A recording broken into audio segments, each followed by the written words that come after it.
ายย้อนเก็บตายย้อนไข่ตายย้อนโยกพวกใหม่ไปสุดในผ่าพา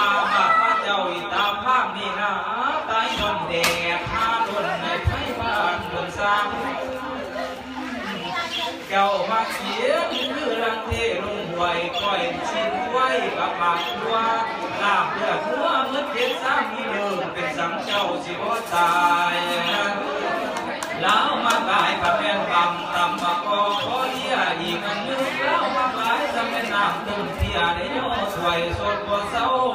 พักกระเจ้ากับลาบก้อยซอยรุ่มเป็นเส้นเส้นเมื่อตั้งสร้างกะละมังเราท่านคงทองไปกินเล่นแต่ก่อนเล่นสิ้นความตาเราผัดซอยว่ากินเล่นเหมือนไปตั้งเกียงเกียงไปเอาไปเสื่อม30 กีบขึ้นบ้านเกียงไปกินเล่นมาทดลองสองให้ความทะโสสมจะว่าคงหรือว่าโอ้เจอสองสามโอ้ก็เลยพอทองก็ตายได้ว่าจังได้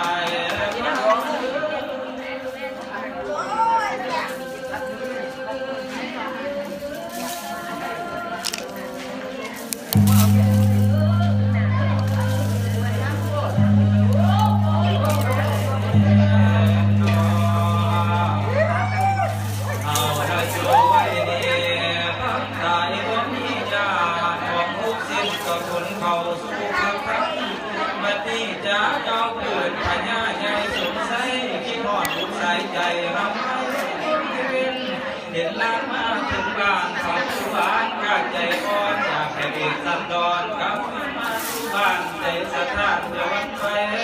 ต่อจากนั้นก็ยิ่งได้อันเตือนเต้าเสียหน้ามาเข้าข้าวจากสีดีพีไปถึงที่ผู้ดวงอยู่กลางหญิงมาเวทเพื่อสืบพระเวทเจ้าขึ้นเขาสนับพรปัสสาวะสมให้ก็หยิบพิมอนจะได้น้องภาษาบ่ว่ายิ่งหรือสา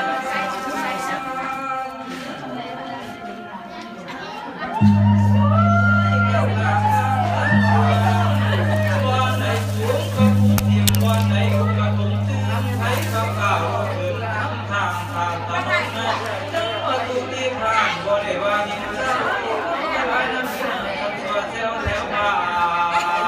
นมาทำงานมีจ้างก็ใจหน่อยใจข้าวมันผูกสุ่มใส่เจียวให้พงเดียวรอยเสื่อมกาวนะเฮ้กระบวนนั่งละนาจาก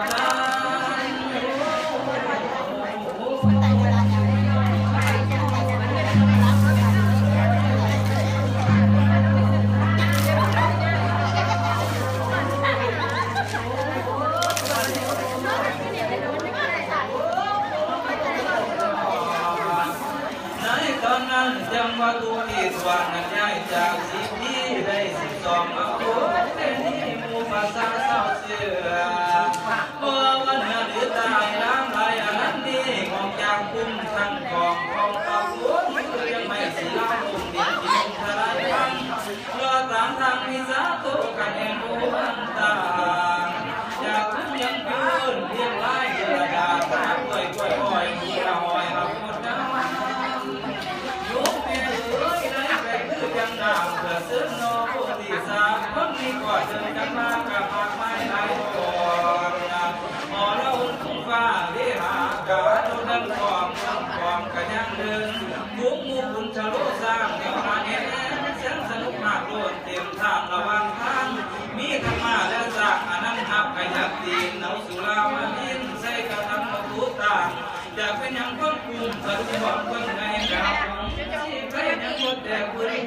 ยังก็แต่บุญบุญมีแต่เสียงนั่นละนาสาธา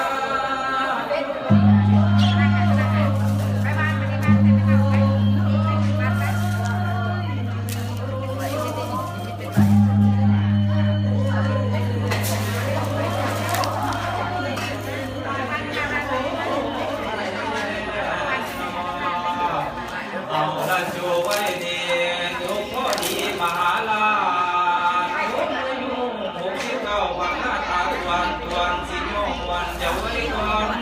ก็จะดีเสื้ออาจารย์นั้นมาก่อนขึ้นเมตตาให้เดือนสักทีนะสักกันลุ่มไปกันพอปันในจุกมัวนะสมควรที่บางแล้วอีกบางที่สิ้นนาทีอาตมางานจุกพอดีก็ไว้พ้นในกอบเจ้าสัทธาเท่าผู้แต่งทานให้ยืนมันนะผู้สู้นะนั่งและนั่งสักการ